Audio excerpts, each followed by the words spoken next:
Vicepresidente,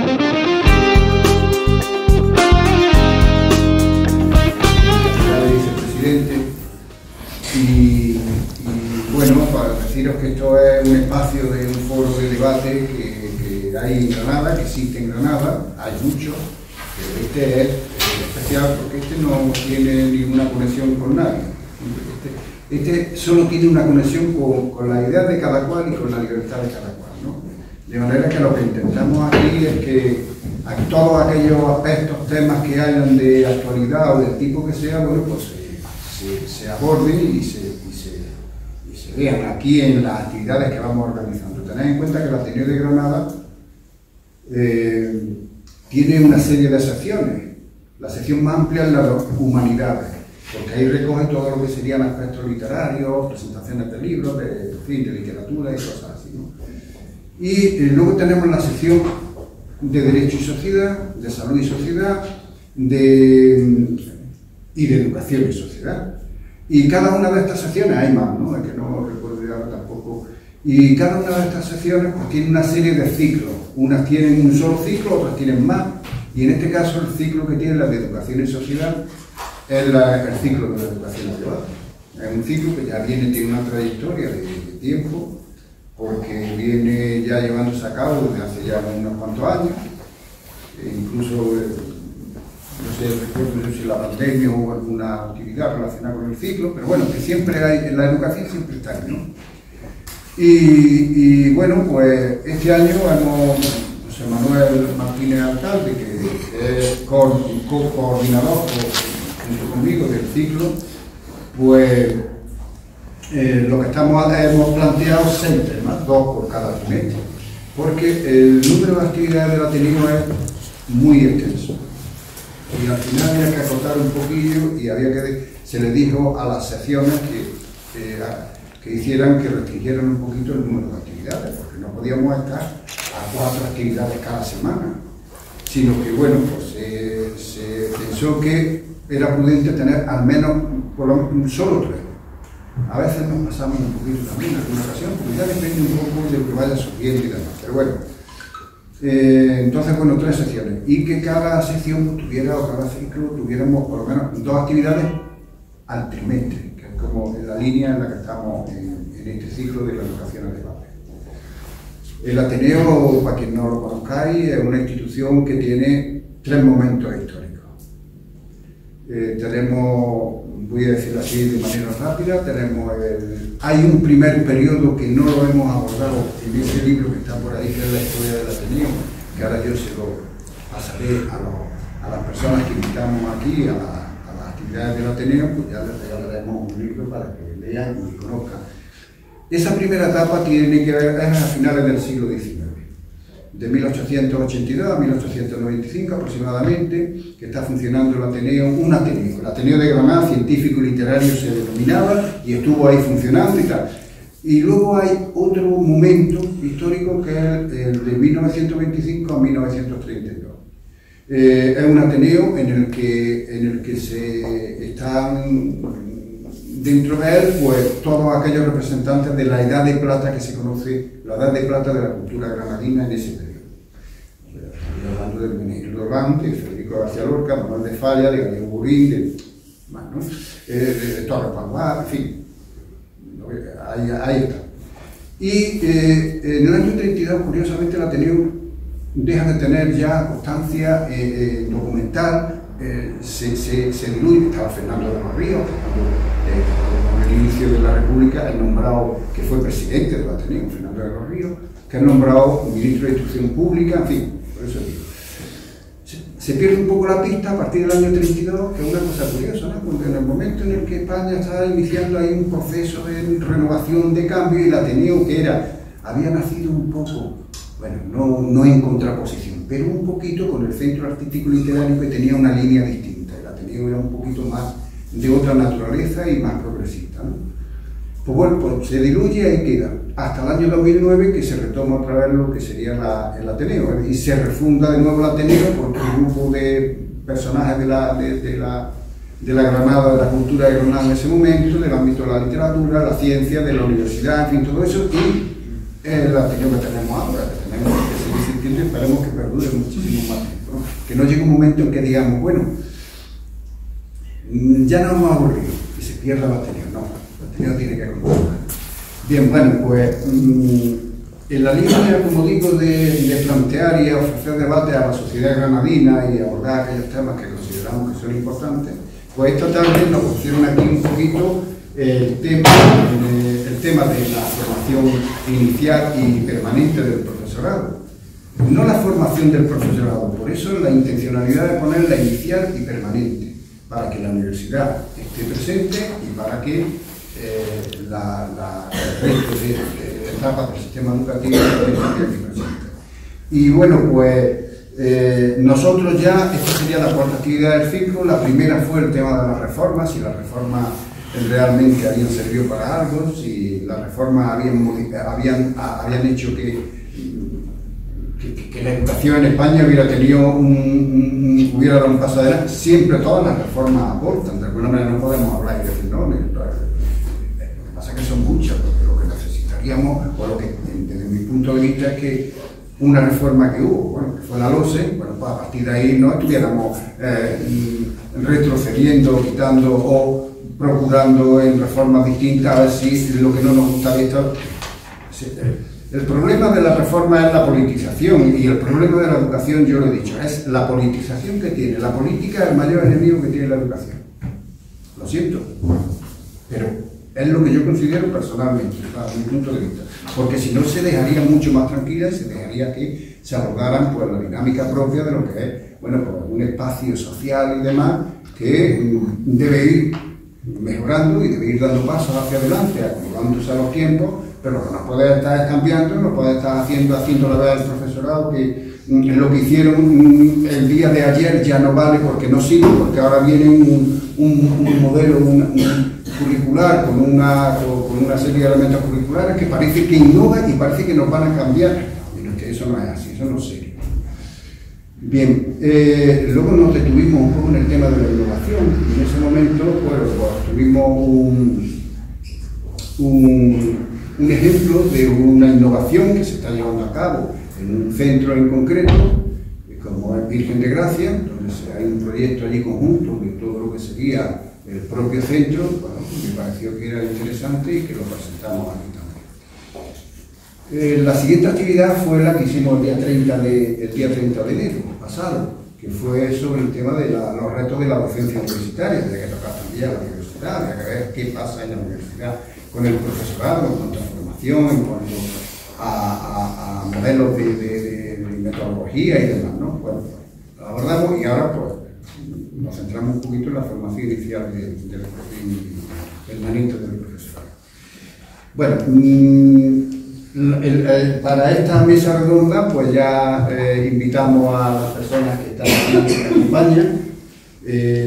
A mi derecha Antonio Bolívar, que creo que lo conocéis, lo conoce la mayoría de la gente, porque bueno, primero ha sido docente, ha sido profesor, un catedrático emérito ahora en la Universidad de Granada, la Facultad de Ciencias de la Educación, y que lógicamente tiene una trayectoria en la docencia pues bastante notable. Y luego, aparte de eso, sus publicaciones son de un reconocimiento nacional e internacional, pues de un prestigio enorme, ¿no? Vanessa Cozar, que es directora del CEI Las Mimbres de Maracena, y necesitamos a alguien que nos diera una perspectiva desde el trabajo diario que se hace en los centros. Eso es fundamental. Yo creo que en esta mesa redonda no vamos a impartir ninguna doctrina, sino que vamos a contrastar cuáles son las formas y cómo entendemos que la temática en cuestión en cada momento, bueno, pues se ve desde la perspectiva de las personas que están trabajando día a día próximas a los niños, a la educación, a su formación, a todo lo que serían esas situaciones tan complejas, ¿no? Y Paco Romera, que es el director del Centro de Profesorado de Granada, que bueno, ya tiene un bagaje también importante, unos cuantos años como director del CEI, y que de alguna manera él nos puede dar una visión también notable pues, de la formación permanente, lógicamente, que es la parte que hemos incluido en el epígrafe de esta actividad.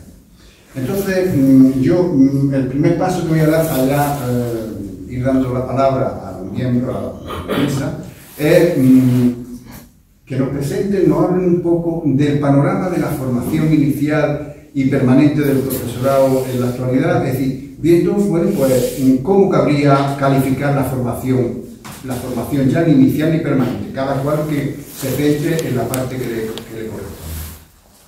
En el tema de la formación del profesorado, hasta qué punto se puede considerar como algo que, bueno, hemos conseguido que la formación llegue a todos y a todas las docentes, que la formación realmente haya servido para darle un impulso a lo que sería el tema de la educación, al cambio metodológico, a todo eso que ya sabemos que es importante, es decir, a que la escuela esté actualizada y esté un poco al tanto de todos los cambios en esta sociedad tan acelerada y tan cambiante que tenemos, y pensar un poco también, digo, como cuestiones a tener en cuenta, las ya que yo exponga, sobre si el profesorado realmente está preparado para asumir los cambios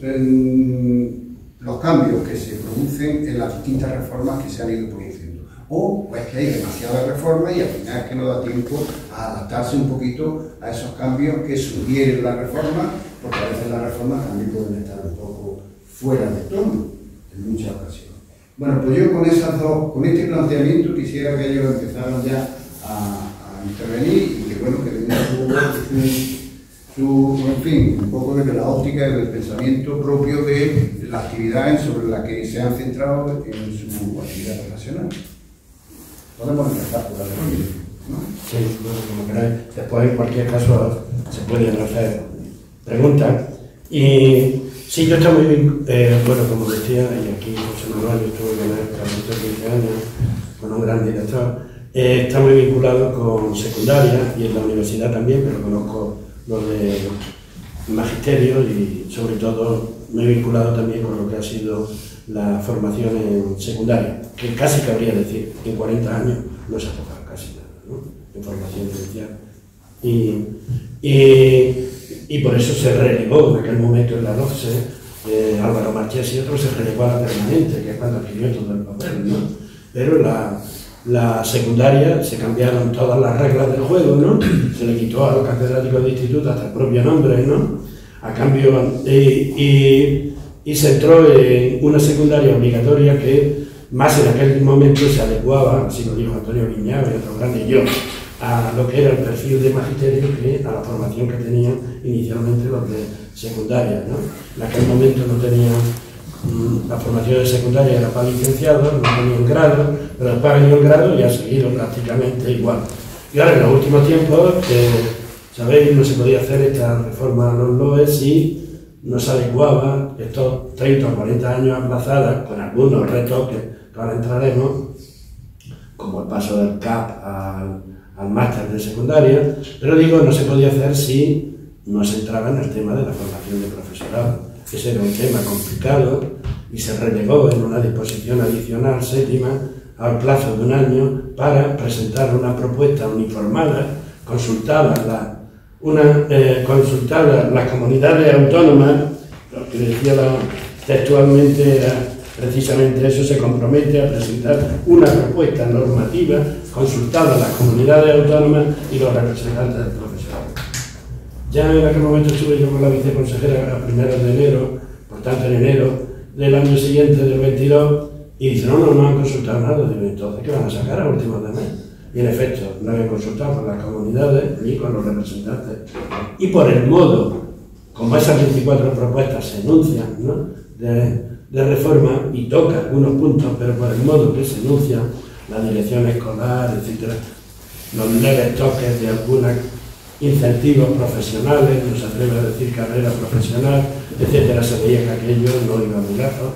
Amigo mío, Lucas Cortázar, sacó una editorial en el país, un artículo en el país decepcionante, o en aquellos momentos Mariano Fernández Grito dice: la montaña parió un ratón, tardó un año esperando para nada. Y ahora ya podemos decir, no se ha hecho nada ni se va a hacer, ¿no? Estamos en un periodo electoral y las 24 medidas ha sido un poco un cierto, así hay que decirlo. Yo estaba comprometido con el equipo de Alejandro, pero ha sido un poco engaño, ¿no? como dice Ignacio Zafra, se ha preferido, al afán reformista se ha preferido una política de costes, ¿no? Tocar eso nos puede costar sindicatos con otros intereses, etcétera, y entonces pues no se toca. Qué pena que muchas veces hayan sido los gobiernos conservadores en Portugal, o por ejemplo aquí en España con la dirección y tal, los que se hayan considerado fuertes a tomar alguna medida tal vez porque tenían más mayoría. Pero, bueno, ya sabéis, y muy brevemente, me corta porque hay tantas cosas que, muy brevemente, en la inicial está todo el tema en magisterio, el tema de establecer una prueba de acceso, ¿no?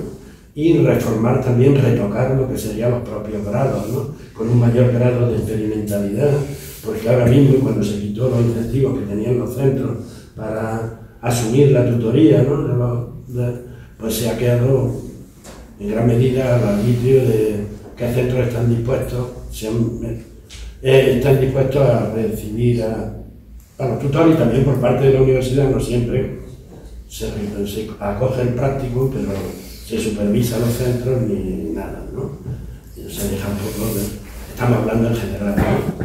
Y sobre todo en el máster, en secundaria, pues bueno, esa es la grave ausencia. Se hizo lo del máster de secundaria, pero el máster de secundaria tiene un grave déficit, como decía, y yo también lo he criticado, de que no da una identidad profesional.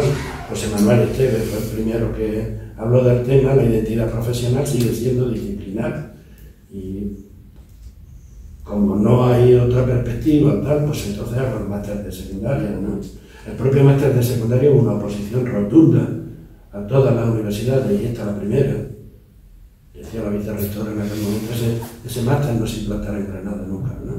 Porque se creía que podía quitar alumnado de los diferentes másteres, ¿no? Y yo estuve en Madrid aprobando en la MECA, corriendo, y se decía, no miren si tienen centros seleccionados, ni si tienen profesores seleccionados, pásenlo por que era algo que estaba en la propia normativa.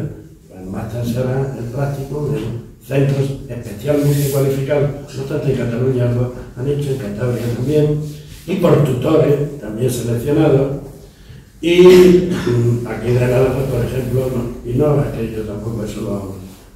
La Facultad de Educación colabora, pero no está, digamos, no es la responsable de ese máster de secundaria. Es posgrado el que está, y hemos tenido problemas.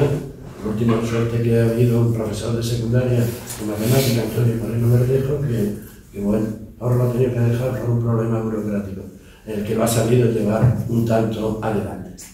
Pero el tema es ese de no tenemos una formación específica inicial para el profesorado de secundaria que le dé una identidad profesional. Eso, que además no lo podemos tener, yo escojo una vía de investigación, o yo escojo, así está la mayoría de las veces, una vía de la enseñanza, ¿no? Ya desde el principio. También hay que decirlo, no tenemos profesores preparados para didácticas en secundaria. Las didácticas que tenemos son más didácticas de primaria, ¿no? Y no es igual las didácticas de primaria que las de secundaria. Por eso digo, tampoco, bueno, para reivindicar eso habría que, en fin, poco a poco se podría sentar. Es decir, que podríamos decir que desde el punto de vista de la formación inicial no hemos resuelto el problema que realmente existe, que ahí está. Y que es muy grave porque es el de la ESO y el de, en fin, el núcleo duro del sistema, ¿no?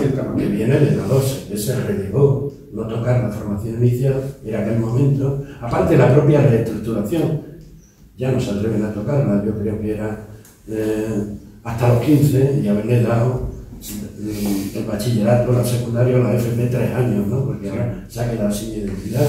Así están todos los países, hasta el propio PISA tiene problemas porque lo hace a los 15, que lo hacen todos los países, pero aquí a los 15 no ha terminado esa secundaria, y en aquel momento pues no se quiso ese aspecto tocar. Incluso se comenzó con los 2 primeros años, era en centros de primaria, ¿no? Ahora se está reivindicando, porque, bueno, no quiero hablar mucho, porque está el tema de la enseñanza por competencias, no puede ser por materia, ¿no?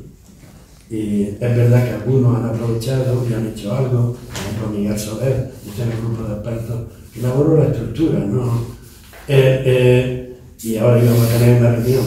Y Miguel Soler aprovechó la viceconsejera y con la catedrática también de matemáticas, que bueno, todavía está en el ministerio, aprovechó el tema de la pandemia, que tuvo que romper con las asignaturas para proseguir, y actualmente los institutos de Valencia tienen el primer ciclo de la secundaria para aplicar, ¿no?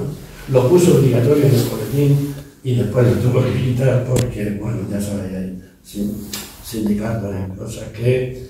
Pero al final se votó y el propio presidente de los directores de FEDADI, de la Federación de Directores, estaba de acuerdo, se votó y el 85% de los centros han aceptado la enseñanza por ámbito en el primer curso, si acaso en el segundo, de la ESO. Pero en fin, todo eso significaba retocar un conjunto de cuestiones, que en esas 24 medidas la mayoría se refieren a secundaria, pero que al final, incluso el primario, ¿no?, que clama al cielo. Decía mi hija, papá, ni vamos a estudiar la carrera, ni luego lo damos en la... Y entonces, pues será por la academia, pues va a acabar. Pero eso es de risa. Lo cierto es que es verdad, que bueno, yo creo que es una asignatura pendiente del sistema educativo español, el tema de la formación inicial del profesorado del secundario. Los que estamos a pie de obra y que estamos allí en contacto con los centros, pues lo observamos y lo vemos. Esa estructura tan disciplinar que tiene la secundaria departamental también, pues no favorece la introducción de esos otros elementos, que son más elementos de carácter didáctico, pedagógico y demás, y de verlo, y ese modelo de competencial, ¿no?, que se está instalando en los sistemas educativos, pues no termina de producirse, que se haga de manera normalizada y Solo una cosilla voy a decir. Con todo, tenemos muchos que aspiran a buenos profesorados, ¿no? Los sistemas de selección, decimos, tal vez no son los mejores, pero actualmente en el mundo es que no hay profesores, ¿no? Portugal mismo tenemos 35.000 profesores que no habrá, ¿no? Y hay un programa, nuestro mismo llamado, de la Unión Europea, Erasmus Plus Academia de Profesores, para hacer profesores quien no estudia como profesores, ¿no? 35.000, porque desde la Troika más el contador, ya he visto la guardia, que ha habido, no se ha querido tocar, en Suecia 65.000 que faltarán, etc. Y aquí en España pues tenemos todo un plantel, ¿no? En contexto que critiquemos, bueno, que hay que decirlo, y ya sería que seleccionemos bien a tantos como quieran ser profesores. Y con esto no queremos decir que el profesorado de secundaria no haya un profesorado competente, solvente y demás, no. Simplemente decimos que se necesita ese plus que la educación requiere. Es que la educación es otra cosa muy distinta a la formación exclusivamente científica que se está impartiendo en las universidades. Bueno, esa es la inicial, que ya he visto que Antonio pues, nos ha hecho un esbozo bastante bueno respecto a cómo es un poco el panorama, y lo ha dicho con una claridad meridiana. O sea, ahí está. Y Paco, que tiene otras responsabilidades en el ámbito de la formación permanente, bueno, para hablar un poquito también de esa formación permanente. En la formación general del profesorado. Bueno, pues cuando hablamos de la formación permanente, fijaros que abarca toda nuestra vida laboral. Es una vez que una persona accede a trabajar, se está formando permanentemente para cualificarse como profesional. Si vemos, tenemos dos tipos de formaciones, aquella que es reglada, que se acredita, que se da una titulación, y otra que no tiene por qué estar reglada y que también es compatible con la formación de muchos docentes. Es decir, hoy estamos en el Ateneo y nos estamos formando, mañana vamos a una charla del ayuntamiento o de una ONG y es formativa. Bien, pues todo eso es que nos lleva a que la salud de la formación permanente no está tan mal. Yo creo que eso es positivo. Y eso nos ampara, y si nos centramos en Andalucía, un decreto que entró en vigor en el año 2013, que es el decreto 93, y empoderó muchísimo la formación. Le dio una importancia a la formación permanente y dijo, oye, vamos a ver, vamos a estudiar lo más importante de la formación, ¿dónde está? En los centros educativos. Y como tal, ¿qué vamos a hacer? Empoderar a los centros educativos para que analicen, reflexionen, puedan detectar sus necesidades y desde esa realidad de los alumnos, del profesorado, podamos actuar. Y creó una modalidad formativa que la que estamos fomentando y nosotros creemos en ella, y es la formación en centro, ¿vale? La formación en centro es el lugar donde el profesorado trabaja, investiga y le da respuesta a esas necesidades. Fijaros, y en los últimos años estamos trabajando dentro de ese aspecto en algo que es un acelerante de la formación, y es un acelerante que es la práctica reflexiva. Algo que todo el mundo seguro que ha oído ya, que lo está escuchando, pero ¿a qué nos lleva? A reflexionar y a ser partícipes de la formación. Si nosotros participamos en esas necesidades, si nosotros reflexionamos, vamos a generar y vamos a propiciar momentos de innovación y de cambio. Pues bien, ese decreto nos sitúa en ese centro, en esa unidad que es el Centro Caribe, y considero que es una chica desde el año 2013 de la formación. Hablaremos de otro inconveniente, pero fijaros que eso nos lleva a tener una respuesta formativa, y nos vamos a centrar nada más que en Granada. La Universidad de Granada lanza todos los años por encima de 500 actividades formativas, ¿vale?, para dar respuesta ajustada lo máximo posible a los centros educativos. Yo me iría incluso a hablar de una cultura evaluativa. No estamos acostumbrados a evaluarnos. El Centro de Profesorado de Granada y la red de formación, yo cuando hablo del Centro de Profesorado me refiero a toda la red de formación de Andalucía, que además os digo, creo que es uno de las redes más potentes de Europa, porque tenemos los recursos tanto económicos como humanos, y además tiene una línea muy bien marcada. Bueno, pues esa red de formación, cuando se pone a reflexionar, se pone a trabajar, una de las condiciones que nos imponemos siempre es evaluar. ¿Qué estamos haciendo? ¿Para qué lo hacemos? ¿Dónde vamos? ¿Qué invertimos? Y cuando hablamos de invertir, hablamos de eso tiene que producir algo. Si no estaríamos gastando, estamos invirtiendo en educación. Y eso nos lleva, por insistir, a que hoy por hoy la oferta formativa a nivel de educación, de formación permanente, es muy amplia, es muy grande. Y lo que no tenemos tan claro es que esa cultura de evaluación nos suponga o nos permita avanzar. Estamos todavía evaluándonos, pero para compararnos. No somos tan críticos, no somos a veces responsables de evaluarnos para mejorar, sino para comparar. Y eso nos falta un poquito a los docentes, en Andalucía por lo menos, para poder seguir avanzando. Cuando hablamos de todo esto, a lo mejor tenemos que prepararnos, plantearnos si el profesorado está preparado para tantos cambios, tantas situaciones que nos llegan, si la formación está preparada para esos cambios, si es necesario ajustarse. Yo diría que sí. El profesorado lo que le eche lo acepta, los cambios. Incluso genera crisis en ellos, genera situaciones de conflicto, se plantea todo, pero a veces los datos nos engañan. Yo os voy a poner un ejemplo para que veáis cómo está la formación, y es la pandemia. Llega la pandemia, nos confinamos y creemos que todos los docentes tienen un nivel de formación a nivel de tecnología, de las TIC y de las TAC, bueno, porque tienen un nivel muy bueno. No damos cuenta que es más lo que vendemos que lo que tenemos. Nos damos cuenta que la gente no sabe lo que es Moodle, la gente no sabe lo que es Google System, no sabe lo que es Classroom, no sabe nada de esa parte. No digo en todo, porque generalizar es lo peor. No tiene un nivel de competencia digital adecuado al momento, ¿vale? Entonces, ¿qué es lo que hacemos? Pues vamos a formarlo. El profesorado responde además con ganas, sí. Pero os voy a dar un dato que nos va a hacer reflexionar. El 40% del profesorado no, voy a bajar entre un 35 y un 40, no responde a la formación. Yo eso me preocupa. Y más cuando hablamos de una formación permanente, me tengo que estar actualizando como profesional. Me preocupa. Ahora hablaremos de si es obligatorio, si debería ser un derecho, un deber. Yo lo voy a dejar ahí, solamente porque generemos. Pero sí es verdad que tenemos un porcentaje que no se ha formado. Y eso es un problema y lo arrastramos, digo, de esa perspectiva.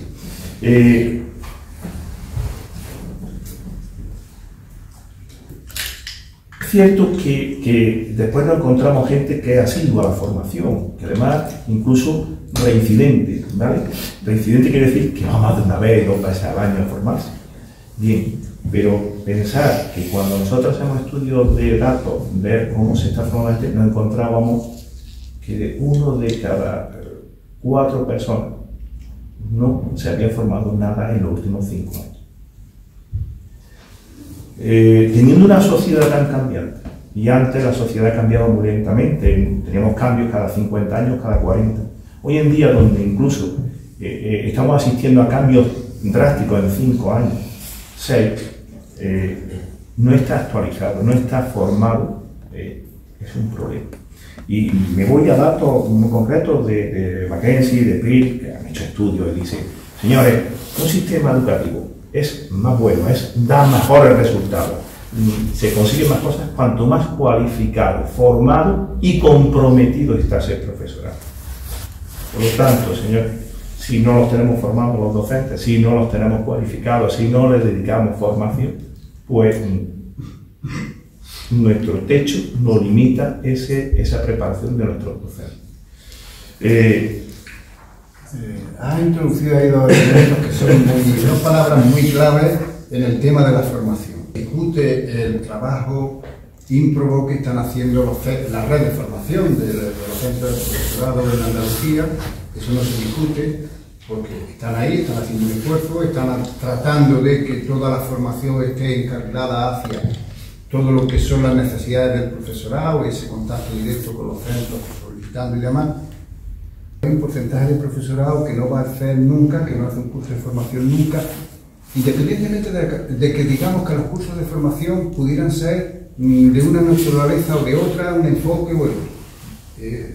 Pero no van el tema de la obligatoriedad, que lo ha introducido.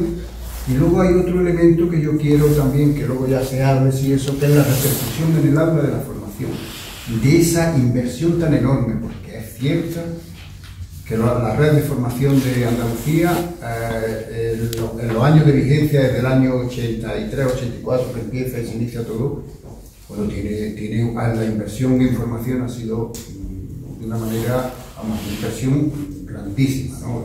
No sabría cuantificarla ahora, pero yo garantizo que por mi experiencia me dice que era muchísimo dinero el que llegaba a hacer. Y ahora pues no lo sé, pero bueno, supongo que estará llegando suficiente como para que la formación esté ahí.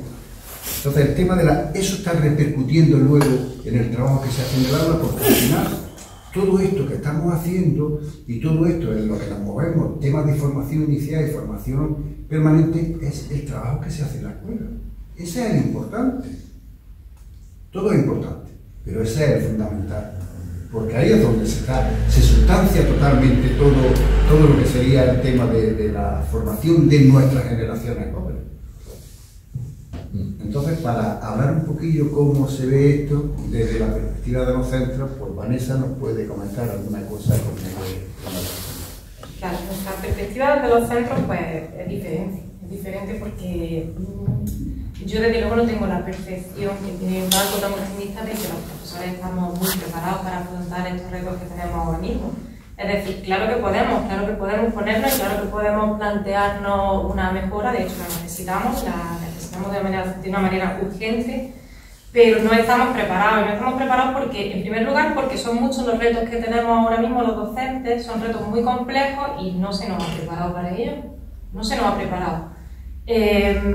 No podemos pretender instaurar una reforma educativa del calado de la que tenemos entre manos sin haber formado previamente a los principales agentes que tienen que llevarla a cabo. Es decir, si los docentes somos los que tenemos que implantar esta ley, ¿cómo es que los docentes antes de implantarla no la conocíamos, no la entendíamos, no sabíamos cómo aplicarla en la aula? Entonces el planteamiento inicial es totalmente erróneo, es mi punto de vista. Desde luego creo que no se ha hecho de la forma más coherente. Esta nueva norma que tenemos entre manos nos plantea unos retos muy importantes, como son un cambio metodológico muy profundo. Cambio metodológico que ya llevamos desde el 2006 hablando de competencias clave, pero todos somos conscientes de que no se ha trabajado por competencias. No hemos sido capaces, bien por falta de formación, bien por falta de tiempo, aquí podemos discutir mucho, ¿no?, de por qué no se ha hecho eso. Pero no se ha hecho, realmente se han dado pinceladas, se ha hecho en algunas áreas proyectos, se ha trabajado en la lengua extranjera por tareas finales a veces y tal, pero no se ha hecho como algo generalizado. Entonces ahora que parece que sí, que tenemos que llevarlo a cabo y que sí que nos tenemos que poner con esto, pues nos encontramos pues con una situación en la que los docentes no sabemos cómo hacer esto. No sabemos, es así. Esto nos lleva también al tema de la competencia digital docente. En un mundo que cambia tan rápido, en una realidad que nos encontramos que, bueno, que nuestros alumnos muchas veces van muy por delante de nosotros. Yo me he encontrado situaciones con niños de cuarto de primaria que estaban hablando delante de mí, se estaban insultando y yo no era consciente de que los niños se estaban insultando. Ellos hablan un lenguaje diferente. Y eso me ha pasado a mí. Y decirme, señor, ¿qué me ha dicho? Bueno, a lo mejor aquí no, en este contexto no pega mucho el insulto, ¿no? Pero a mí un niño llegó y me dijo, señor, ¿qué me acaba de decir niño rata? Y digo, no, si es que yo estoy al lado, no te he dicho eso. Dice, no, pero me ha dicho que juego al Minecraft. Y dice, vale, vamos a aterrizar. Es decir, aquí están pasando muchas cosas y los docentes vamos por detrás.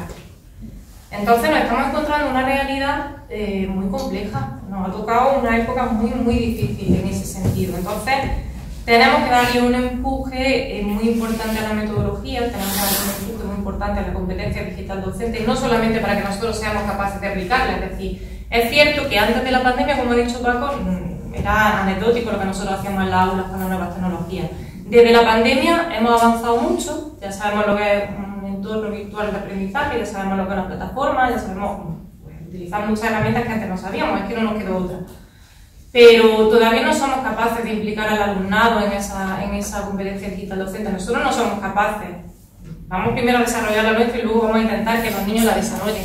Pero claro, como os digo, hay cosas en las que ellos van por delante. Son niños que desde la cuna ya tienen un móvil, una tablet en la mano, es decir, se manejan mucho mejor que nosotros en muchas cosas. Es muy complejo, es muy difícil. Entonces no es un reto de una nueva norma, es un reto que implica muchos retos.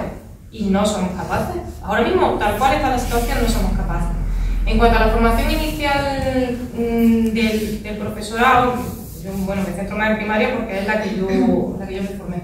Pues bueno, yo, dentro de que mi especialidad de lengua extranjera y demás, sí que es verdad que yo me vi con herramientas una vez que llegué a la aula, luego he notado muchas carencias. Es decir, creo que la formación inicial se queda muy corta en competencia digital docente y se queda muy corta en atención a la diversidad. Para mí eso es fundamental. Eso que ahora llamamos DUA, pues también hay que aprender a aplicarlo.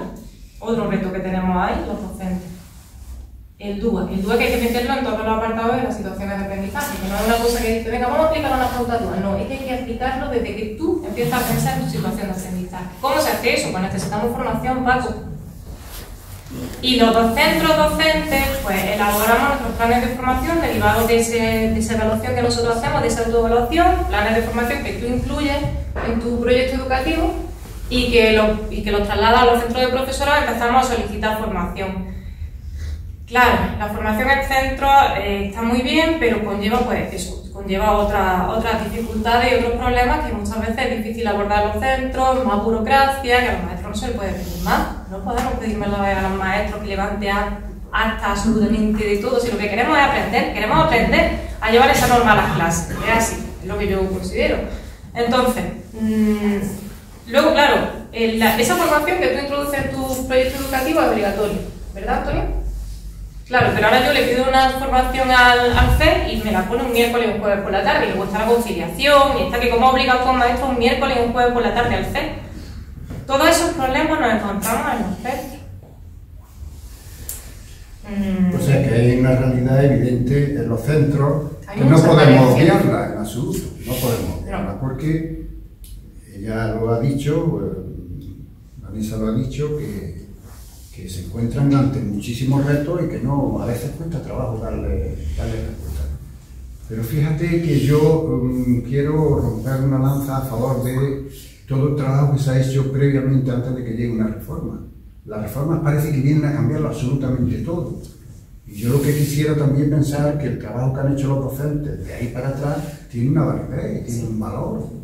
Por favor, no podemos... Ojo, y una cosa, pero bueno, Antonio, sí. Yo soy optimista, y yo de verdad que yo soy optimista, que yo creo que vamos a poder con todo y que los docentes creo que lo que menos tenemos precisamente es que la siguiente reforma. Sí, hasta que la siguiente reforma. Vamos a pensar que esta nos va a durar, y de verdad que yo pienso que esto lo vamos a hacer bien. El tema es que los docentes no son aquí, muchos maestros. Pero hay que simplificar el diseño. Hay que simplificar. Nosotros no le tememos a llegar a la aula y a aparecer nuevas metodologías, le tememos a los papeles. Sí, a los papeles. Le tenemos la inspección. Bueno, pero la inspección se porta bien, la inspección se está portando bien este año porque las instrucciones que se tienen es que no sea... A ver cómo se porta a partir de septiembre. De todo hay, creo, ¿eh? De todo hay. Que seáis muy comprensivos, parece que hay algunos que... Pero sí es verdad que esa carga burocrática, porque ahora supone todo lo que es un diseño curricular que se tiene que trasladar y contextualizar en los centros. Eso es un trabajo tan enorme que hay que llevarlo ahí, que hay que concretarlo como siempre se hace, lógicamente, en función de las características de ese centro y en función de las características del alumnado con el que está. Bueno, pues esta es un poco la situación que se ha planteado desde el punto de vista un poco más general, pero bueno, luego hay una serie de cuestiones que yo creo que tendríamos también que hablar, ¿no? Es decir, está siendo la formación un factor de calidad realmente de calidad educativa para la puesta en marcha de un proyecto, de una reforma, de lo que sea. Lo está haciendo. Antes lo ha planteado Antonio Bolívar por su parte en el ámbito de la universidad, y Paco pues también ha dicho que a veces pues no tanto, ¿no? Que todos hemos sido un poquito ciertamente críticos porque vemos y constatamos una realidad que a veces, bueno, pues es la que está ahí y que no podemos eludirla. ¿Cómo pensáis vosotros que el profesorado está viendo esto? ¿Cómo pensáis que esos artífices de los sistemas educativos que Antonio apuntaba cuando la LOSE hubo un problema bastante notable con el tema de la secundaria, que habría que haber enfocado de otra manera? Porque ahí es donde, digamos, pues la LOSE en cierta manera perdió un poquillo de credibilidad, aparte de toda la crítica que se le pudo hacer. Si pensamos que el profesorado, pues bueno, pues está preparado, no digo preparado, sino que afronta, con qué perspectivas pensáis que va afrontando todos estos retos que supone la llegada de una reforma. Y otras que tenemos que hablar así, no tanto de la formación. Sí. Bueno, la LOSE perdió un poco de perspectiva y lo perdió todo. Mientras estuvo vigente, mayor abandono escolar temprano no hubo y mayor nivel de fracaso escolar tampoco. Eso está certificado, ¿no? ¿Y a qué se debió? Una ley que quería ser comprensiva y más excluyente en la práctica. Pues el profesor no lo tocó, ¿no? Entre otras. Que también aquí hay que decir una cosa. En Andalucía tenemos la suerte de que los centros de profesores están tanto blindados, ¿no? Porque en España están desmantelados, ¿no? En casi todos los sitios, ¿no? En comunidades como Murcia, en Madrid por la primera, en todas, ¿no? Un modo y aquí hemos tenido esa suerte con María del Mar Moreno y con todo lo que hubo. Y yo sí quería señalar muy brevemente esto. España, hay reformas y tal, pero es de los pocos países, a veces no tenemos una perspectiva más grande, que los cambios de reformas van vinculados a cambios en el currículum. En Portugal no, en Francia tampoco. Por ejemplo, la base de eso que llamamos la base común de conocimientos que hay que transmitir a todos, para aquí se ha cogido un poco como comenzó y las competencias, con un ministro de Sarkozy, y lo finalizó 12 años después un decreto provisional, Manuel Valls, con el gobierno socialista. Y mientras tanto, ha habido cambios estructurales, pero digamos, lo que se hace en la práctica se hace en función de cómo funciona por parte de los profesores, ¿no? Aquí tenemos que los cambios curriculares son cambios nominativos muchas veces, ¿no? Ahora estamos agobiados con las situaciones de aprendizaje. Un buen profesor, cuando ha ido a su centro, se planteaba qué tarea va a hacer con sus alumnos para mover, implicar, motivar y que fueran productivas, exactamente, ¿no? Y aquí los cambios van, eso es desde la LOSE y siguientes, son cambios curriculares. Hasta las mapas están pidiendo, como decía yo, un diccionario de traducción de términos, ¿no? Que además ha llegado a unos niveles muy grandes, y hay el grave peligro, yo lo transmitía, de que también en esta reforma que querríamos terminar con ese perfil de salida, pues al final se convierta tan excluyente como con la LOSE, ¿no? Aquí estoy en el Consejo Escolar de Andalucía y ya querían poner perfiles competenciales y perfiles de salida en tercero de infantil, al acabar infantil, en primaria, pero esto es una cierta locura, ¿no? Y que no la quiera, que pues como no lo tiene, que repita. No se puede repetir. Ya es una cosa. Y además silenciaban pues todo el tema tan importante hoy de no solo las competencias, sino los grandes retos del siglo XXI para educar, etcétera, ¿no? Pero en fin, ese es un asunto, y otro, la necesidad de la formación docente, muy brevemente, como factor de calidad. Aquí tenemos ese punto que no hemos querido tocar y que no se ha querido tocar, y es porque los profesores, como yo digo, no son ángeles, son personas normales y corrientes y quieren ver reconocido el trabajo bien hecho, ¿no?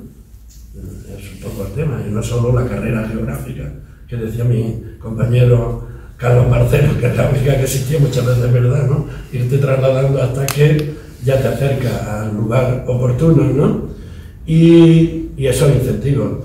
Los demás países, es verdad que tienen su problema, la universidad los tiene muchos y tal, por otras razones, pero ya los corregiremos. Pero el tema es el reconocimiento de trabajo bien hecho. Aquí se hizo un intento en Andalucía, en la GAEB, y yo se lo pongo a los alumnos en la portada del Granada Hoy, y yo estuve detrás, no haciendo eso, pero apoyando a la gente que estaba en la GAEB de establecer unos reconocimientos en 3 grados, que no había ninguno negativo, porque en la pública pues ya tiene el grado 1, que es que ha aprobado las oposiciones, ¿no?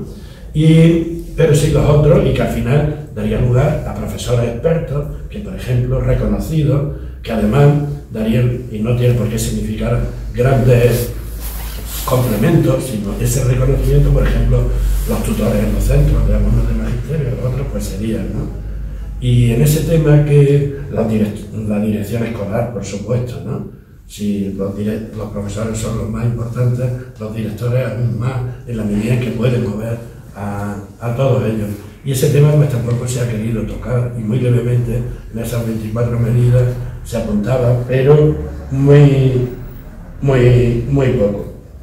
Y como antes señalaba pues establece el tema de este enfoque competencial con un determinado perfil de salida que hemos tomado de Portugal y de Francia en parte, y ahora vamos a tener un encuentro que hemos promovido en Valencia y Tui, porque son las dos ciudades y van a ir los secretarios de Estado de Educación sobre este tema del perfil de salida, pero que, por ejemplo, lo hemos establecido desde al margen de la propia práctica.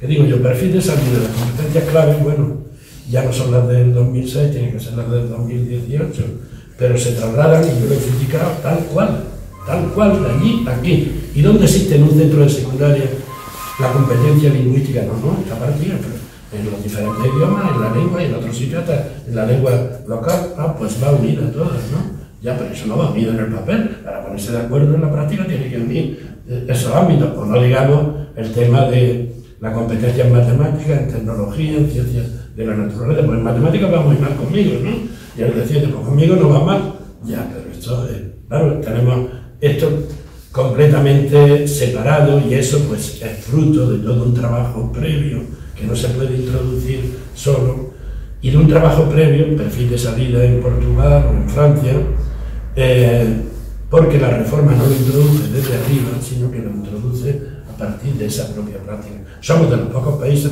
todos los países hay reformas, porque hay derecha, izquierda, unos que gobiernan, otros no, pero las reformas no van primariamente unidas y dirigidas al currículum, que, todo hay que decirlo, desprofesionalizan a los docentes, ¿no? Porque parece que no saben, cuando yo soy un excelente docente, porque no conozco los nuevos términos, ¿no?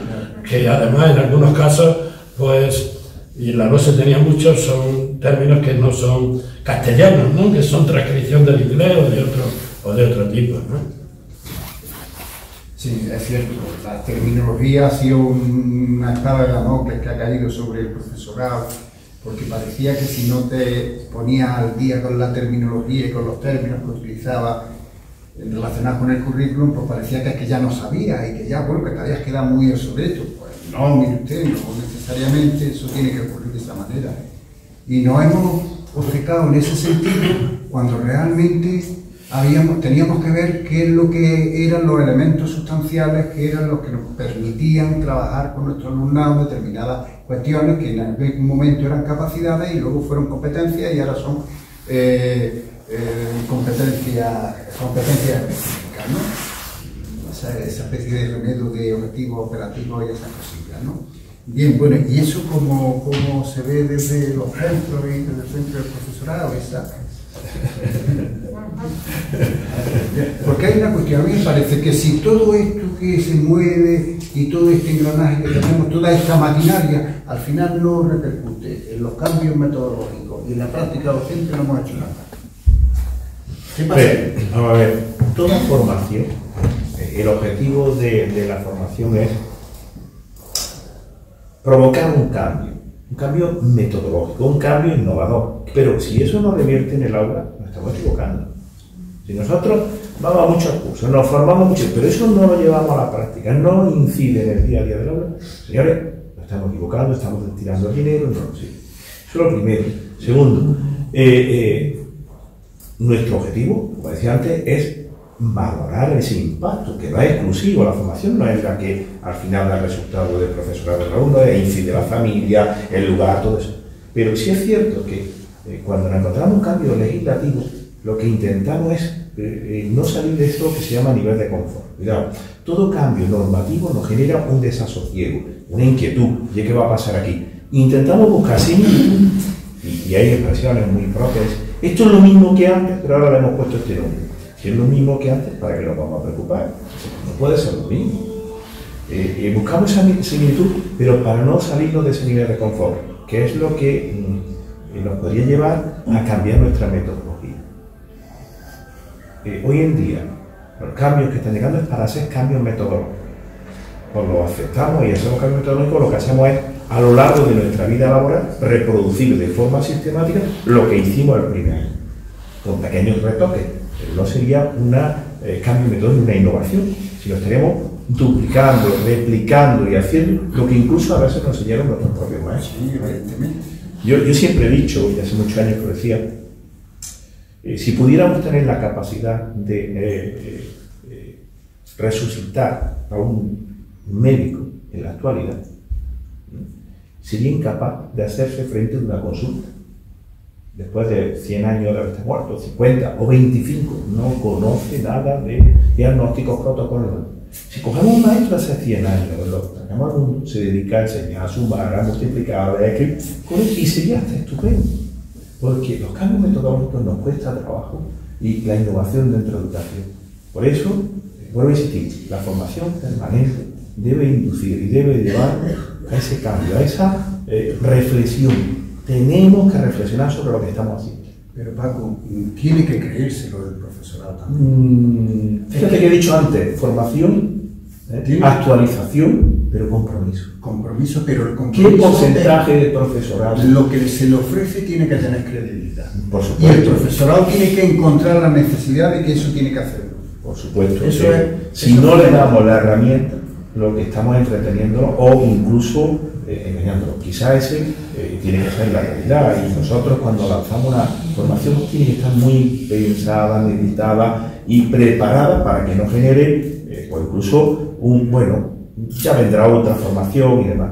Pero también es cierto que cuando tenemos una formación, y yo en el caso de Vanessa, cuando su centro le dice vamos a tener una formación, ¿cuánta gente participa? Digamos, no mentalmente, sino activamente, porque, claro, hace 20 años el modelo de formación era curso, llegaba ahí la gente, se sentaba, era receptivo, no había un ponente, le hablaba, le contaba, tú salías, habías firmado y te certificaban.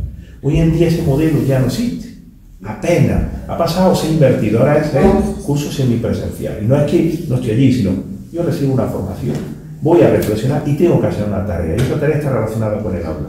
Ahí ya no encontramos un porcentaje de docentes dice, yo es que no necesito el certificado, que allá hablaremos, yo después lanzaré unas preguntas de no necesito ese certificado, pero entonces cuando ya me piden que reflexione, que vea si eso lo estoy haciendo, que participe, que innove, ya ahí no me interesa, ¿no?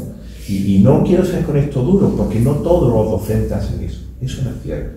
Tenemos un porcentaje de docentes que sí están comprometidos. Pero tenemos que contratar una realidad, tampoco es que queramos engañar diciendo no que los docentes. Ahora le vamos a dar la oportunidad a que las personas del público también participen, pues tenéis algo que decir, ¿no? Yo la experiencia que tengo es recibir a muchos funcionarios en práctica. Los funcionarios en práctica son los que nos vienen en primaria y en secundaria a la inspección en la fase de práctica. Y aquí es donde nosotros percibimos la formación y esa formación que han podido tener, porque claro, han salido de las universidades, han podido estar 1 o 2 años como interinos, o a lo mejor no han estado, se han preparado en una academia y se meten en una realidad para la cual probablemente no lo han preparado. Entonces, nosotros percibimos ese tipo y vemos la formación, la preparación, la competencia que traen y demás. Yo creo que podemos ya ir dándole la palabra también a los asistentes y va a ser interesante. Hay 3 palabras pedidas. Me parece que Pilar había levantado la mano antes que esta. Pilar, cuando quieras. Buenas tardes. Yo en mi percepción también como directora que soy en este caso de secundaria del Instituto Francisco Ayala de aquí de Granada, coincido mucho con lo que dice Vanessa. Tengo una percepción también parecida, la verdad. También coincido, por supuesto, en parte con lo que dice Paco, tiene razón en mucho de lo que dice. Pero yo, por ejemplo, os traslado algo que aprecio mucho en mi claustro. Estoy dispuesto a formarme, creo que necesito formación, quiero hacerlo, pero o soy profesor o me estoy formando porque las dos cosas me cuesta trabajo.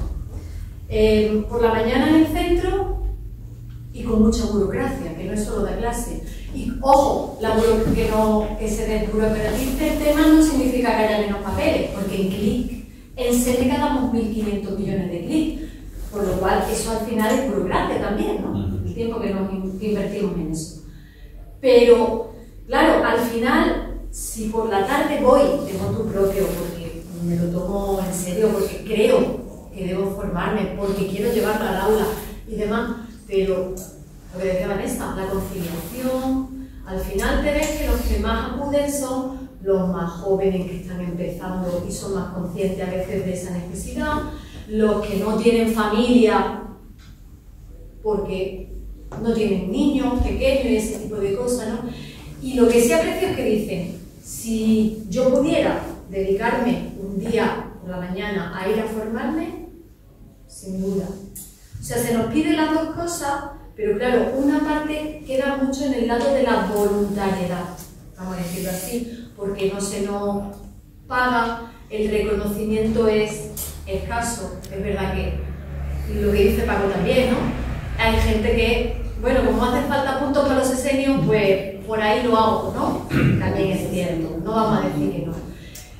Pero esto también hay que ponerlo sobre la mesa, yo creo, ¿eh? Sí. Que si nuestra labor ya no es solo únicamente de docentes, sino que también tenemos que formarnos adecuadamente para hacerlo, ¿de dónde sacamos el tiempo, las ganas y demás, ¿no? Me permite, Antonio, sí, yo voy a lanzarle otras preguntas. Fíjate, yo te voy a responder con varias preguntas, digo para que reflexionéis vosotros.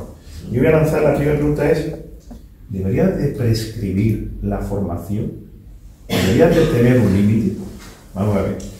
Ahí está mi compañera y querida amiga Lori, que ayer hablado me decía Lori, yo conocí a Paco y me dio un curso de informática, algo así como MS2. En el año no vamos a entrar porque las canas son bastantes, pero en su currículum lo tiene y eso no prescribe.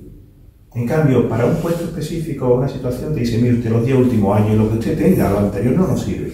Entonces no nos tenemos acumulando una cantidad de información que ya prescribió. Si estamos hablando que la velocidad en educación es terrible, ¿cómo podemos coger los 35 últimos años para hablar de currículum? Si no se ha formado los últimos 5, digo, a nivel de profesorado. Deberíamos de prescribir y decir, esto se termina, esto se ha terminado, igual que una publicación, usted la escribió, pues muy bien, pero ya hace de estos 28 años vamos a olvidarnos de eso. Yo lanzo esa pregunta, no que los sesenios me exigen que tengo que tener currículum, no, mi currículum prescribe y eso me hace que tenga que actualizarme porque no tengo currículum. Esa sería una pregunta. Otra, ¿deberíamos de ir a un modelo de formación en el que no confundamos las demandas con las necesidades? Me explico. Yo tengo necesidad de formarme en función a unos indicadores homologados, a unos resultados de mi alumno, que muchas veces no es más caro con mi demanda. Yo me gusta que sea un curso, y perdonad que lo voy a utilizar, de mindfulness. Cuidado, yo no estoy en contra del mindfulness, lo que estoy en contra es de que mi currículum se base en 14 actividades que estén relacionadas con coaching, mindfulness, inteligencia emocional, que me parece estupendo y que hay que trabajarlo. Pero a lo mejor tendríamos que ir a un modelo de formación en el que, igual que en la universidad, usted tiene un 20% que se tiene que formar en planificación, en metodología, en evaluación, otro 20% en líder, saber lo que es un líder, dinamización de grupos, otro 20% en distintas, yo no lo voy a poner a esa, pero a lo mejor tendríamos que verlo así. Y usted tiene un 20% de libre configuración, que puede ir a aprender, no sé, cualquier actividad que le parezca de su interés para su profesión. Pero pensar que la cualificación profesional tiene que ir con evaluación, metodología, innovación, y no podemos dejarlo en la configuración que cada profesor quiera hacer a su antojo. Y voy a otra, para intentar contestar a tu pregunta. Estamos hablando de la buena voluntad de los docentes. Y perdonadme que sea tan agresivo con preguntas con vosotros, pero lanzo esta pregunta. ¿No nos estaremos equivocando o hablando de formación dentro de la hora lectiva y no estamos hablando de la formación dentro del horario de trabajo? Yo lo lanzo ahí porque una cosa es la hora lectiva y otra cosa son las 25 o 30 horas en primaria que hay que estar en el centro, de las cuales tengo 70 anuales para formarme y la administración me las paga, ¿vale? O me voy a las otras 5 que me quedan, que son de trabajo también semanales. Sí. Yo ¿quieres tú decir algo? Perdonad. Eso, a lo mejor hay que tocar todas esas cosas. Yo no digo. Claro, a ver, hay varias cosillas, ¿no? Por un lado, el tema de la actualización. Yo considero que de la misma manera que a los directores de los centros se nos exige una actualización en dirección escolar y demás, yo pienso que sí la actualización metodológica del profesorado debería ser obligatoria. Esa actualización metodológica debe partir sí o sí del plan de formación de los centros y de esas necesidades que se han detectado. Pero esto hay que darle una vuelta, está claro que hay que darle una vuelta. Estamos hablando del tema de las 25 horas, de las 25 horas lectivas y de las 5 horas de obligada permanencia en el centro, que se cumplen en la mayoría de los casos, lo voy a decir todos porque sé que en todos no, pero se cumplen en muchos casos y no da para formación. Y no da para formación porque además de la formación tenemos, como bien todos los docentes que aquí saben, pues que preparar, que reunirse, equipos docentes, equipos de ciclo, claustros, consejos escolares y me puedo extender mucho, reuniones de bilingüismo, etcétera. De todo, por supuesto, hay que levantar acta, tenemos la atención a padres de la que hay que levantar acta porque además evita muchísimos problemas y es fundamental. O sea, los docentes no tenemos más horas. Dentro de nuestro horario laboral no hay más horas para formarse. Y hay que darle una vuelta a esto. Esto hay que darle una vuelta. De la misma manera que en secundaria hay horas para coordinación, para guardias, deberíamos hay que darle una vuelta. Hay que darle una vuelta. Esa vuelta tiene que ver con que las decisiones políticas vayan, porque si el sistema de formación fuese obligatorio haría falta mucha mayor inversión y más profesores para suplir el tiempo que los otros se están formando.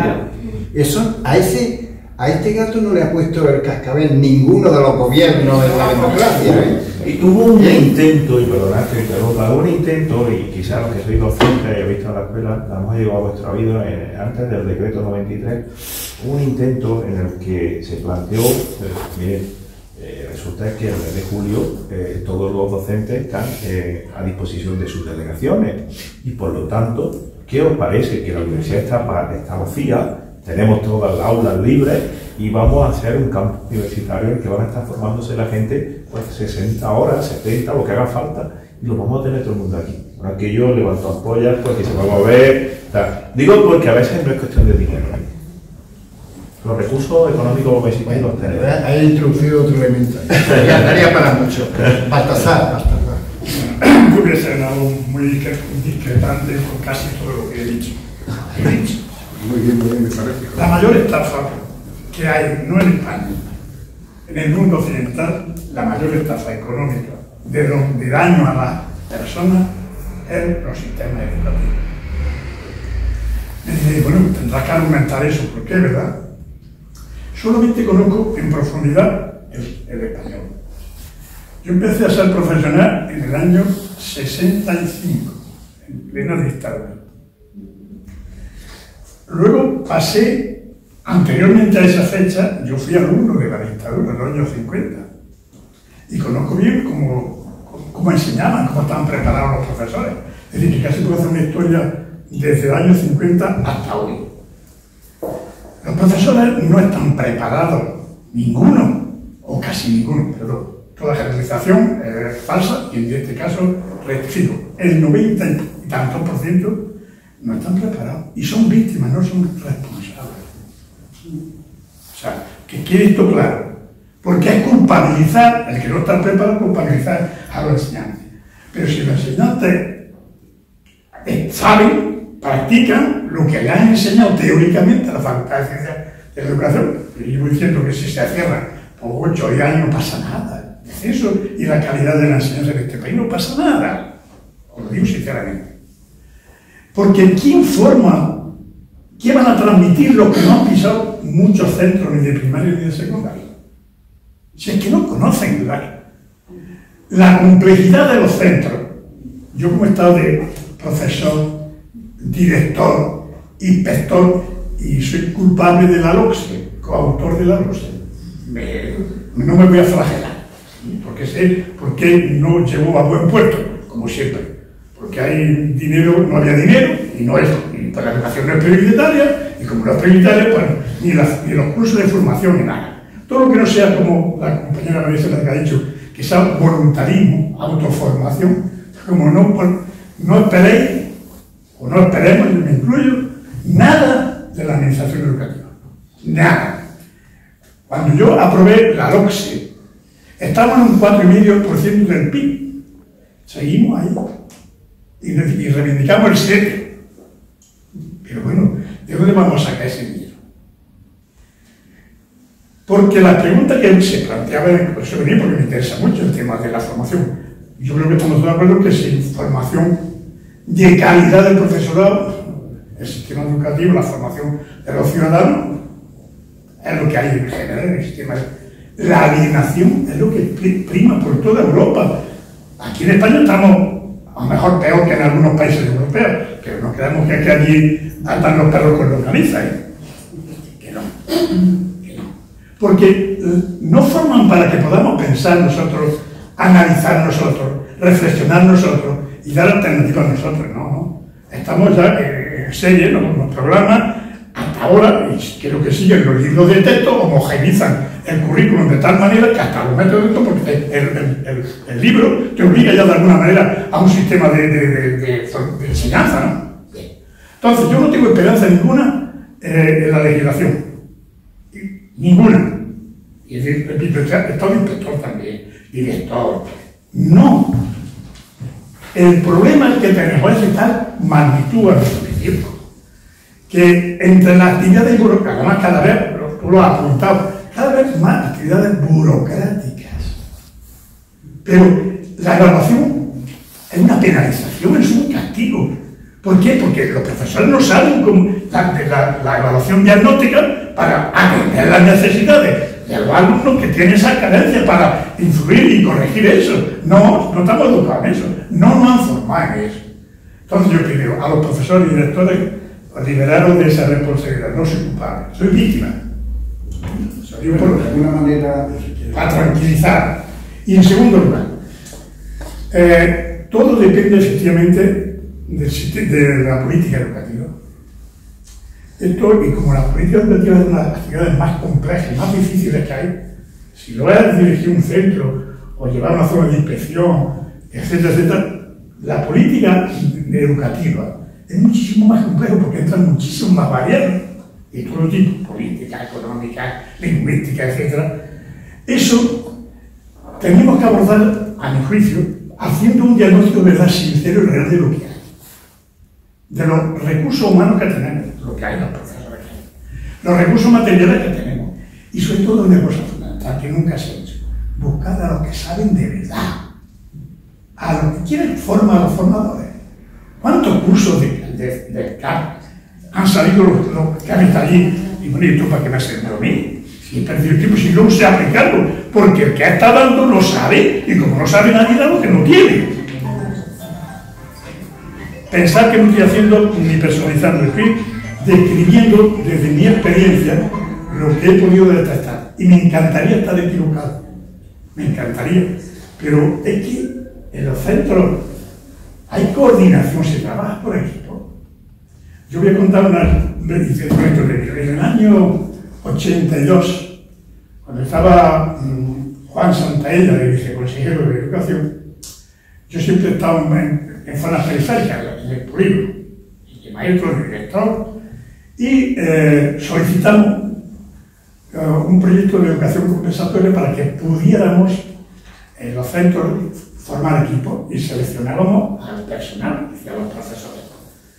Inmediatamente se duró muy poco, porque el corporativismo de sindicatos, los derechos sacrosantos de los profesores estaban antes que los derechos sacrosantos de los alumnos.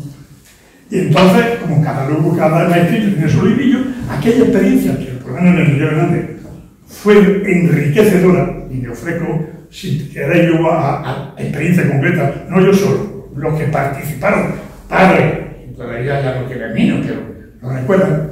Nosotros no teníamos libros de texto. Nosotros nos enseñábamos a leer con la cartilla. Porque los que estamos ahí estamos autoformándonos nosotros. Echándole mucha hora, no nada pagado, pero estábamos disfrutando. Porque las clases estaban abiertas, los padres podían entrar a la clase.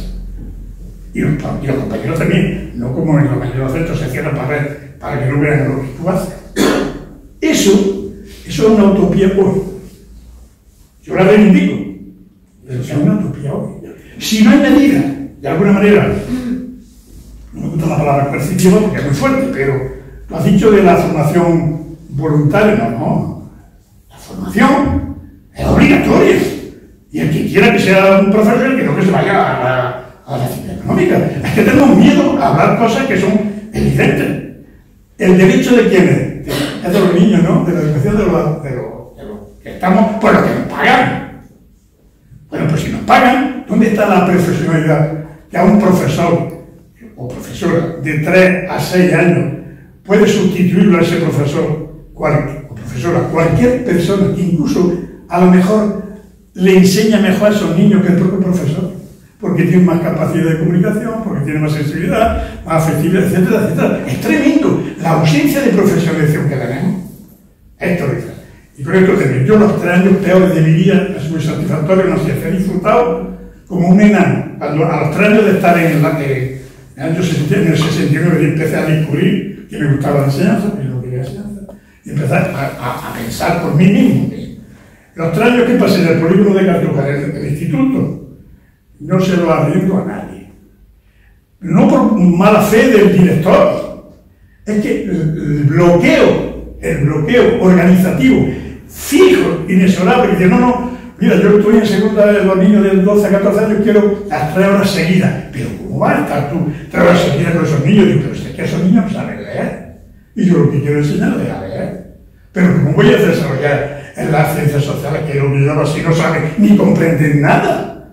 Así está, en vez de analizar y organizarnos con estrategia educativa, organizativa, en función de las necesidades reales de los alumnos que tenemos, nos matan de arriba, un currículo y unas directrices y a aplicarla fracaso tras fracaso, pero lo corregimos. Bien, pues gracias Baltasar. Vamos a seguir dando. Bueno, Antonio, si quieres para. No, que habría que decir la profesión de docente es una profesión práctica como la de médico o cualquier otra. No podemos esperar reiniciarlo de todo, sino organizar el trabajo de modo que se pueda aprender con los compañeros, ¿no? Y ese es el tema, en parte, ¿no? Cómo organizar los centros para el aprendizaje del profesor, esa es la línea que hay, que aquí se introducía. Entonces, los que enseñan, los que tal, ya, pero el tema es cómo organizar, y el propio Miguel Hernández, yo tengo mi compañero Jesús Domingo, tiene experiencia. Ya, claro, los grados de compromiso de todo esto pues han cambiado en gran parte. Pero la formación inicial tiene su responsabilidad, pero no todo. Los profesores no nacen, se hacen, ¿no?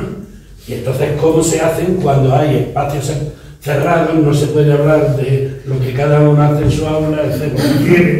En España tenemos experiencia, pero no vamos a entrar de cómo se han roto, y muchas. Yo En fin, hay abogados por eso, se han roto los muros, cuando hablamos de codocencia, de enseñanza por ámbitos, etcétera, pues ayudar a ese poder aprender de los compañeros. Bueno, sería sobre lo que has planteado y has comentado, sería larguísimo extenderse a todas las cuestiones que has planteado. Yo solamente decir que para mí el valor del docente, el trabajo del docente siempre hay que respetarlo y nunca se puede la obsolescencia del trabajo que se ha hecho de aquí para atrás, eso siempre hay que tenerlo en cuenta, porque es un trabajo que se ha hecho con el alumnado y eso hay que reconocerlo y no solamente reconocerlo, sino que tiene que servirnos de punto de partida y de arranque en todo, pero bueno, no nos vamos a extender mucho más porque ya José Manuel también tenía nada. Bueno, yo es que creo que el tema es tan complejo y tiene tantas dimensiones que posiblemente esa idea que hubo en el año 88, donde se hablaba de dos modelos, de dos direcciones de la inspección, una que era de un análisis, seguimiento y fiscalización, se decía un poco intencionadamente, de la actividad docente, y otra de asesoramiento. Yo creo que la detección de los problemas que se le pueda presentar a un profesor, no a ese profesor, sino a un profesor integrado en departamento, estoy hablando de secundaria, donde sabemos todos realmente que hay sensibilidades distintas para ver de qué se considera profesor un profesor. Yo le he sido de lengua, hasta que llegó la LOCSE me sentía profesor de gramática, de literatura y de alguna cosa más, pero a mí la LOCSE me amplió las dimensiones para ser profesor de expresión oral, profesor de técnica de trabajo intelectual, profesor de una serie de cuestiones de expresión escrita y no solo de ortografía, sino de redacción, etcétera, etcétera. ¿Qué quiere decir? Que la detección de los problemas que hay, que tiene un centro y que tienen unos profesores, eso debe corresponder a alguien en la administración.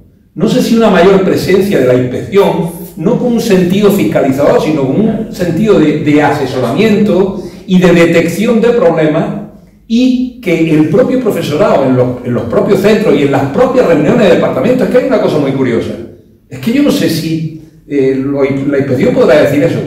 En todos los institutos donde hay departamentos de 2, 3, 4, 5, 6 profesores, ¿existe oficialmente y obligatoriamente una reunión de departamento donde se hablen los problemas que tienen los profesores de ese departamento en las distintas materias y en los distintos aspectos de su programa y de su currículo?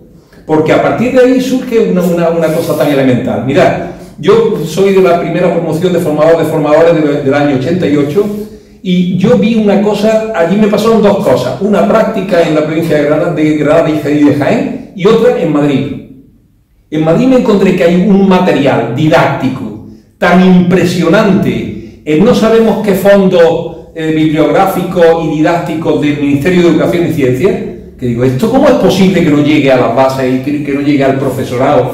Si hay cosas impresionantes, que esto es para un investigador que esté hablando un poco de la dinámica que digo yo, que se puedan plantear en expresión oral. ¿Cómo es posible que esto no llegue al profesorado? Y segundo, yo cuando fui a un instituto de la provincia de Jaén, en Bailén, me acuerdo, cargado de un montón de libros, porque era en aquel momento asesor de lengua en Granada, y en Jaén, pues, me encontré un profesor que vio el cielo abierto cuando le llevé libros de didáctica de este tipo. Bueno, me encargó, dice, mira, pues por favor te pido que en la librería que sea en Granada me encargues, porque esto a mí me interesa muchísimo. Es decir, el modelo de formación permanente, de que el profesorado ha ido al centro de profesores, al centro de profesorado, para formarse en una serie de cursos, yo es que creo que hay que detectar cuáles son las necesidades y que los propios asesores vayan a los centros y conecten con el profesorado y vean cuáles son sus necesidades después de haber detectado cuáles son esas necesidades.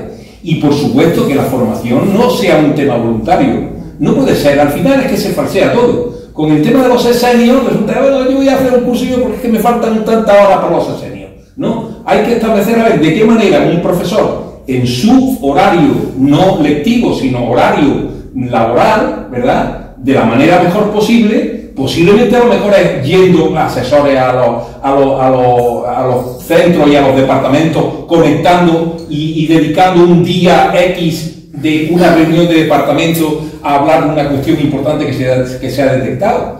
No todo tiene que resolverse por un curso al uso.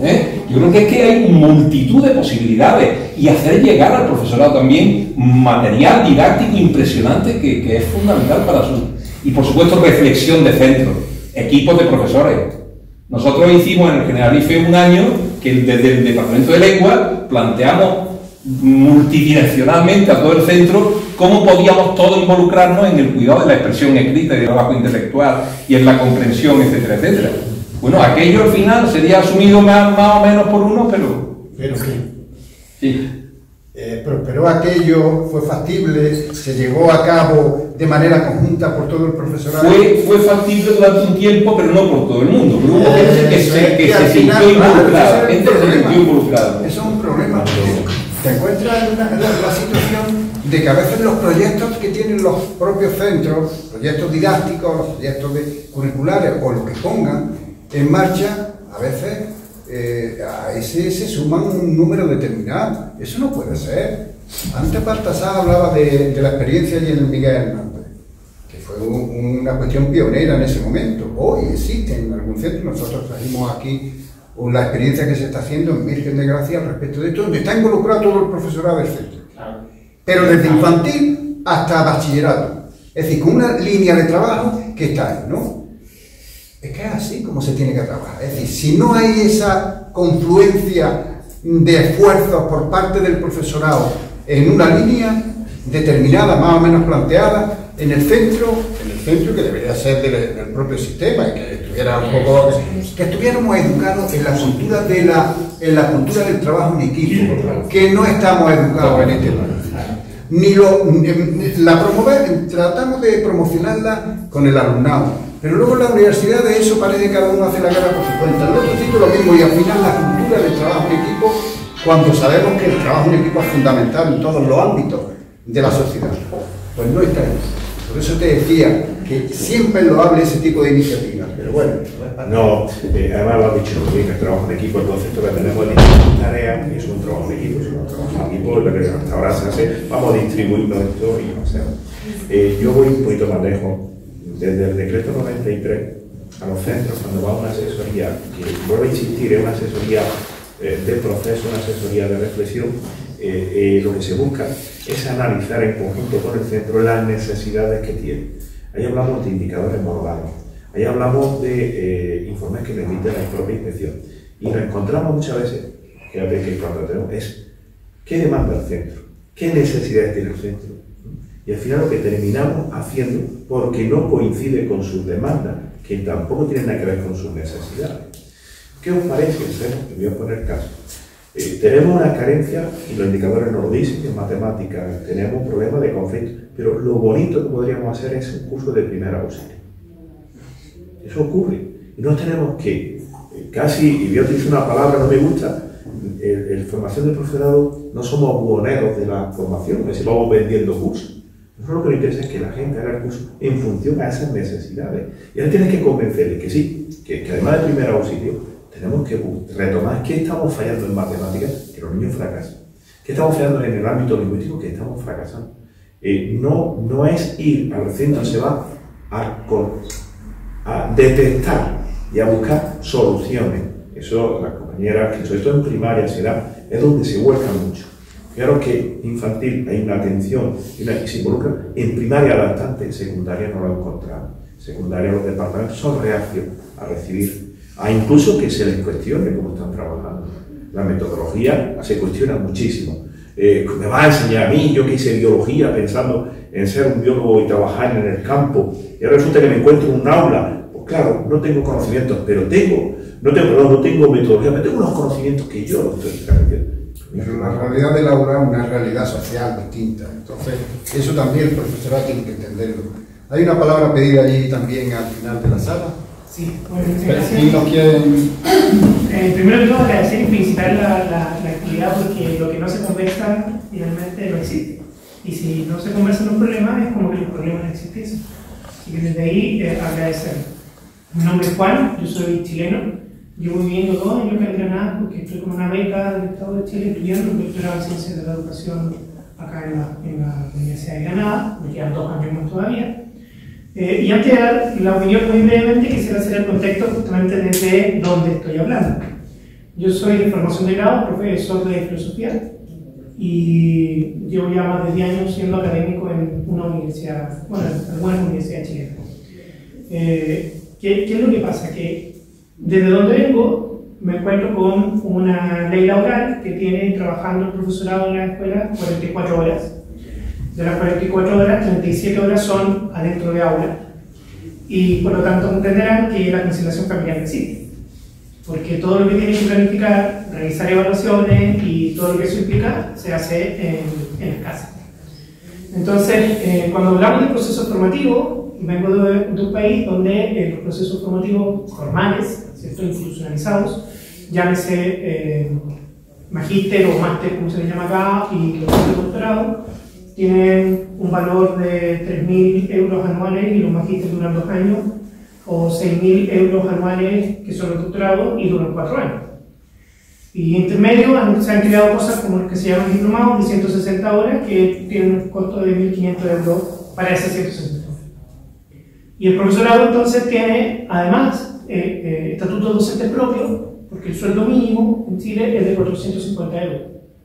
Y de algún modo los estatutos docentes han permitido bonos a esos sueldos mínimos para que un docente que recién está comenzando su función en el colegio, en la escuela, pueda estar dentro de los 600, 700 euros mensuales, cuando está recién salido de la universidad. Y de ahí en más, de acuerdo a las bonificaciones, que también se las asignan los procesos formativos. Es decir, si se forma de tal modo y en tal programa, bueno, eso le significa probablemente algún tipo de bonificación. Siguiendo ese contexto y asumiendo el tipo de vida que tiene no solo América Latina y el Caribe, sino que el mundo en general, como decían por ahí, que estamos acelerados, estamos a ritmo vertiginoso y estamos viviendo desde más el individualismo que la colaboración, que los trabajos colaborativos que incluso les enseñamos a los propios niños, niñas y adolescentes, es que yo también me hago la pregunta, y aquí ya viene un poco la opinión, respecto a qué tan motivantes, pertinentes y personalizadas son las propuestas formativas que ofrecemos al profesorado. Yo personalmente dirijo desde la pandemia un laboratorio de educación en tecnologías digitales, que hemos llamado justamente Hospitalidad Digital, y hacemos formación al profesorado, a las familias, a los estudiantes. De manera online incluso tenemos en 2 años un programa para profesores de Guatemala. Y la verdad es que entre Chile, Guatemala y España, con una u otra diferencia, ¿cierto? Por supuesto, mayores culturales que otras, están más o menos en la misma situación.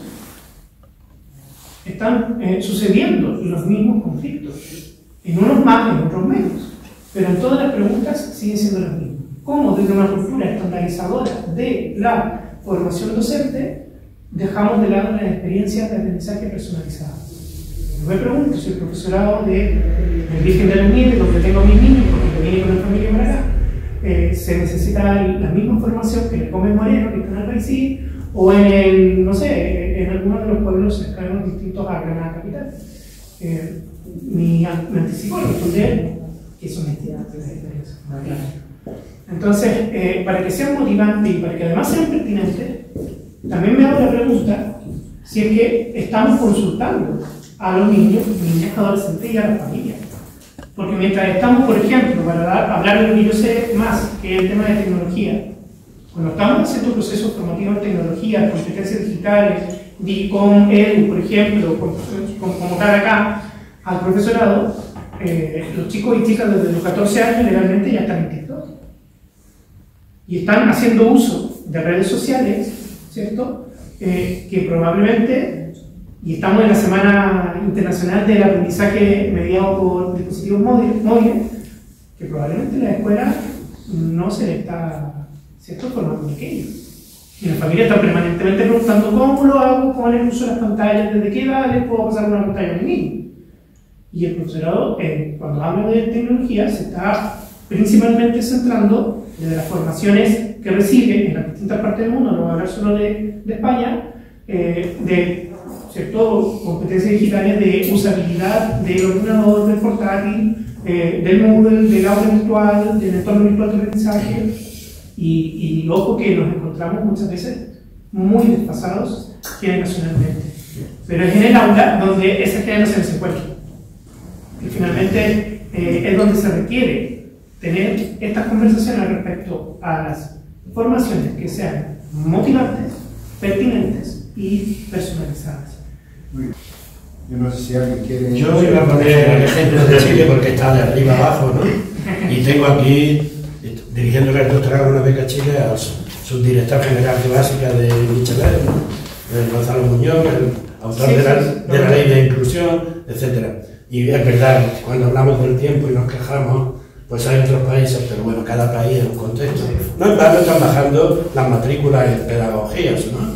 Porque la gente pues está también huyendo de esos grados de tal. Pero en gran medida el tema es cómo organizamos los centros para que se pueda aprender, y todavía somos, aunque la formación de curso la hemos quitado, pero somos muy dependientes de la formación externa. A nivel internacional y con una capacidad para la dirección aún mayor es el tema este de aprender unos de otros. Eso que se dio en llamar el estudio de la lección. Alguien da, si no se puede romper los muros, cada día que toca en una semana, ¿no? Cuando pasó esto de que se fue para Corea, Singapur y tal, y cómo lo hacen, y da para los compañeros, oye, ¿cómo has hecho eso? Pues yo no lo hago así, yo lo que hago es esta determinada... Pues yo lo hago porque a mí ese aprender de la visita, y en México y en otros sitios se ha extendido, bueno, por parte de Norteamérica, la visita de la instrucción, ver a un profesor que da bien la clase, como en medicina se hace, etc. Todo eso es lo que da lugar a organizar los centros para el aprendizaje docente, ¿no? Porque tenemos que esperar mucho de la formación inicial y de la permanente, pero la permanente principal, como en los médicos, en el lugar de trabajo, ¿no? Por eso ha venido el tema ese del llamado MIR, ¿no? Que era, pues eso, pues ser una profesión. Y ahí los muros, el individualismo, la privacidad, el chofer, no lo impiden, ¿no? Sobre todo en secundaria, porque en primaria es más. Esa observación entre iguales, eso, a la que no estamos acostumbrados, ese trabajo en equipo, esas cosas son las que van en detrimento, en cierta manera, de un aprendizaje que lo tenemos allí justamente al lado y que en muchas ocasiones parece como que nos recelamos un poquito de que algún compañero o alguna compañera esté innovando, esté haciendo algo distinto. Oh, eso no, parece que no nos sienta bien.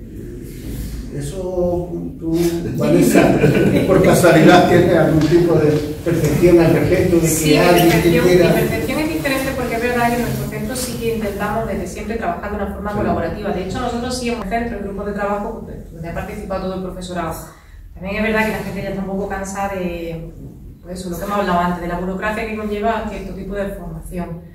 Nosotros sí que trabajamos de una forma, como digo, colaborativa, trabajamos mucho en los ciclos, dinamizamos mucho a través del ETCP, y entonces sí que es verdad que nos beneficiamos mucho unos de otros.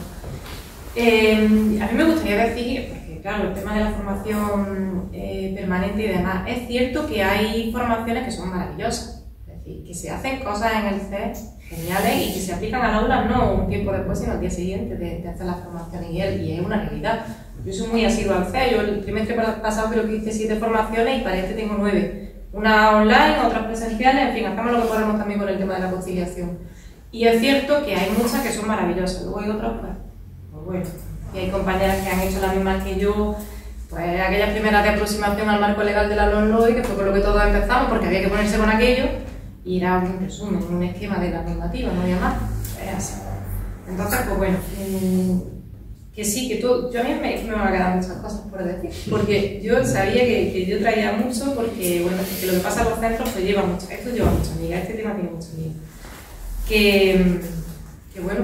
Bueno, pero está bien que haya hablado de que bueno, allí tratáis de implantar un modelo de colaboración cooperativo entre el profesorado, de que en esa estructura docente también se pueda dinamizar un poquito todas esas cuestiones que tienen que ver con el aprendizaje de lo que estamos haciendo, de lo que podemos mejorar, de lo que se puede hacer. Bueno, yo no sé si hay alguna palabra más por ahí en el público, y si no, pues simplemente pues podemos ir terminando ya la mesa redonda. Esta mesa mesa redonda, que al final Quiero eso. bajita y eso, en este formato nuevo que hemos adoptado en el Ateneo. Agradecer a los que y a las que habéis estado aquí y nos habéis acompañado esta tarde para escucharnos y para también participar, porque queríamos que participarais como lo habéis hecho. Agradecer a las 3 personas que cuando yo contacté con ellos, pues rápidamente me dijeron que sí, que estaban dispuestos a formar parte de esta mesa redonda para abordar esta temática, que obviamente pues nos han quedado muchísimos aspectos que tratar, que ver y demás, pero esto es como todo. La educación es inagotable y en este caso la formación del profesorado, pues imaginarse bien, hemos dicho tantas cosas y al final hemos dicho probablemente un 10% de todo lo que tendríamos que haber abordado. Y en agradecimiento al Ateneo, pues a las 3 personas que están, a Paco, a Vanessa y a Antonio, pues le vamos a hacer el regalo del libro de la historia del Ateneo, que parece estar aquí, de una lectura que pueda reconfortarles, ¿no? La historia del Ateneo, que salió en diciembre pasado y que, bueno, para nosotros es algo que nos emociona y que la tenemos a gala y que, bueno, estamos orgullosos de que tengamos escrita esta historia del Ateneo, que habrá que seguir ampliándola porque hay más cuestiones que van apareciendo en las investigaciones históricas que ya he visto yo por ahí, que hay que seguir ampliando, pero por lo pronto nos da una semblanza de la institución del Ateneo de Granada. Así que yo, Antonio, ahí tienes. Bueno, gracias. Vanessa. Muchísimas gracias, Antonio. Bueno, que tengáis una feliz lectura de este libro, el Ateneo de Granada, que tiene como subtítulo una cosa tan bonita como historia de un proyecto que cabalga entre 2 épocas. Esa edad de plata de la cultura granadina entre 1925 y 1932 y el arranque de esta segunda etapa a partir de 2009 hasta nuestros días. Que la más larga, 14 años. Esta ya no estamos ya. Bueno, pues muchísimas gracias.